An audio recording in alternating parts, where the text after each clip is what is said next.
Portugal hasn't won a World Cup. Ever, not once. And yet, right now, in 2026, they might have the best squad they've ever sent to a tournament. So why does nobody seem to be taking them seriously? Here's what's going on. Portugal are one of those teams that always look incredible on paper and then somehow find a way to make you nervous in real life. But this time around, something feels different. And by the end of this video, you're going to understand exactly what their path to the final looks like, where it could fall apart, and whether this squad actually has what it takes. Let's get into it. First, you need to understand the group stage, because the 2026 World Cup is running a new format, 48 teams, 16 groups of 3. And here's the thing that changes everything: only one team gets eliminated per group. The top 2 advance automatically. The 8 best third place teams also go through. In theory, Portugal just need to not embarrass themselves to make the round of 32. In practice, that's exactly what they'll do. Portugal were placed in a group that, on paper, they should win comfortably. They're not going to stumble here. That's not where Portugal lose tournaments. Here's where it gets interesting. The round of 32. This is the new round the expanded format added. And this is where teams that coasted through the group stage suddenly wake up and realize this is actually a knockout tournament now. For Portugal, this round should be manageable. You're typically facing a third place team from a weaker group. Portugal have the squad depth to handle that. Bruno Fernandes in the midfield, Bernardo Silva doing whatever Bernardo Silva does, which is basically everything, and a defense that's more organized than it gets credit for. They win this game, probably without breaking a sweat. Round of 16. Now the field starts to look dangerous.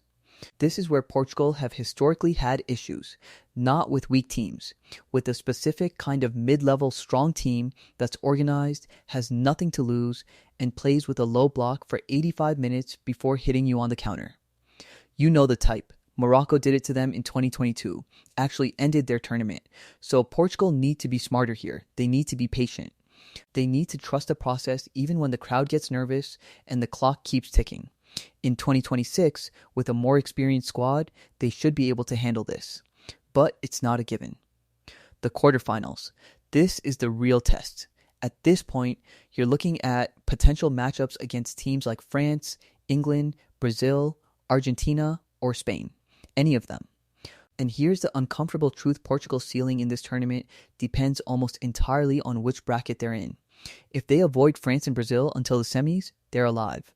If they run into one of them in the quarters, that's a very different conversation. This sounds simple. It isn't. Tournament brackets are set before a ball is kicked, and Portugal's path could look completely different depending on results they have zero control over. Let's talk about the Ronaldo question, because we have to. Cristiano Ronaldo is at this World Cup.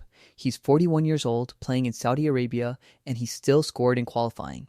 The man is genuinely impossible to explain. He wills himself to keep going through sheer force of ego, and honestly, respect. But here's the thing. Portugal don't need Ronaldo to be the Ronaldo of 2014. They need him to be useful. A goal or two. A penalty. A moment. That's it. The squad around him has grown up. They don't depend on him the way they once did. In theory, Ronaldo is a weapon in big moments. In practice, his best role now is as a symbol. The young players play for something when he's in the team. That's not nothing. So who actually carries Portugal in 2026? Bruno Fernandes.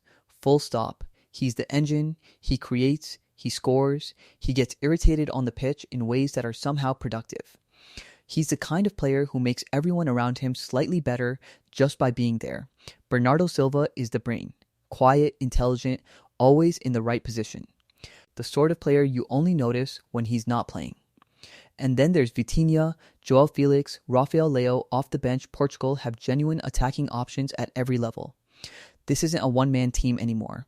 That's the single biggest difference between 2026 and every other Portugal tournament you've watched. The semifinal. Can they get there? Honestly, yes, the path exists. The squad is good enough, the format gives them more games to find their rhythm, and Portugal tend to peak mid-tournament rather than in the group stage. The question is the final, and that's a harder answer. To win this World Cup, Portugal would likely need to get past at least one of France, Brazil, or Argentina. Those are the teams that have something Portugal hasn't quite proven yet at a World Cup, the ability to win the ugly game when it really matters. So, can Portugal win the 2026 World Cup? We started this video by pointing out something a lot of people forget. Portugal have never won a World Cup. Not with Figo, not with Eusébio before that, not even with peak Ronaldo. But this squad right now, in 2026, is the most complete Portugal team in decades. They have depth, they have intelligence, they have a new tournament format that gives them more room to grow into the competition. Here's the thing though, Portugal have had their best squad in years before, several times, and they've always found a creative new way to fall short. So maybe the real question isn't whether Portugal can win it, it's whether they finally will. If you want to find out, you're going to need to watch. And if you want more videos like this breaking down every team's World Cup path before the drama actually starts, subscribe. Because we're just getting started